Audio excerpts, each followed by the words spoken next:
တစောင်းမုံလာပြီတာမညဖလအခါရောနေတာမညဖလဆိုတာယဟန်ပြုတ်ခြင်းရဲ့အကျိုးလို့အဓိပ္ပာယ်ရပါတယ်ဒါကြောင့်တာမညဖလအခါရောနေဟာလေဖျားရှင်က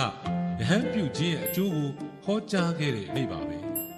အဲ့ဒီတာမညဖလအခါရောနေဟာဖျားရှင်လက်ထက်တော်ကာလတခုသောတစောင်းမုံလာပြီနေ့ဖြစ်ပါတယ်တာမညဖလအခါရောနေဖြစ်ပေါ်လာပုံကဒီလိုပါအဇာတသက်မင်းသားဟာခမည်းတော်ဗိမိတာရမင်းကြီးကိုတတ်ခဲ့မိတဲ့အချိန်ကစပြီးညစဉ်အိပ်မပျော်တဲ့ယောဂဝေဒနာဆွဲကပ်နေပါတော့တယ်အလိုလေးနေရောညပါစက်တော်ခေါ်မပြောနိုင်ပါလားအဇာတသက်မင်းသားဟာအိပ်ဆက်လို့မျက်လုံးစုံမိတ်တဲ့တိုင်းဖခမည်းတော်ဗိမိတာရမင်းကြီးရဲ့ပုံရိပ်ကိုပဲမြင်အောင်လုပ်နေတယ်ပြီးတော့သူ့ရဲ့မျက်လုံးစုံကိုလှန်ချက်ပေါင်းများစွာနဲ့ထိုးခံရသလိုခံစားရတော့တယ်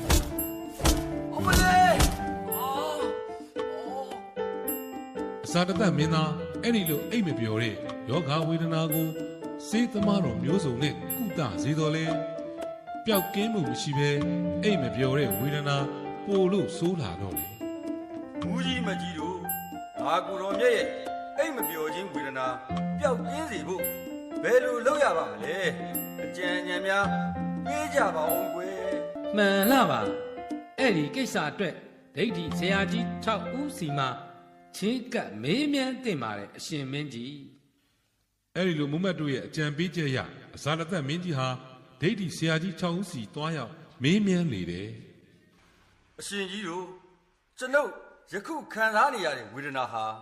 ကျွန်ုပ်ပြုတ်ဘူးတဲ့ကံရောက်မဲလားအိုးဘာကံလဲကံဆိုတာကိုကျုပ်တို့လက်မခံဘူးကံဆိုတာဘာလဲကျုပ်တို့မသိဘူးဩအရှင်ကြီးတို့ကကံရဲ့အကြောင်းကိုမသိဘူးကိုဒါဆိုဘယ်လိုအကျိုးကိုမျှော်ကိုပြီးအရှင်ကြီးတို့ယဟန်ပြုကြတာလေယဟန်ပြုခြင်းရဲ့အကျိုးတာမညဖလားရဲ့အကြောင်းရှင်းပြပါလားအေးဒါကတော့ဟိုဒိဋ္ဌိဆရာကြီး6ဦးစလုံးဟာယဟန်ပြုအပ်ခြင်းရဲ့အကျိုးတာမညဖလားအကြောင်းရေးလေအောင်မရှင်းပြနိုင်တဲ့အတွက်အဇာတသက်မင်းကြီးဟာဘုံရင်မကျဖြစ်သွားရတယ်ခက်ပြီပဲငါလိုချင်တဲ့အဖြူကိုအဘယ်ပုဂ္ဂိုလ်စီကရနိုင်ပါလေ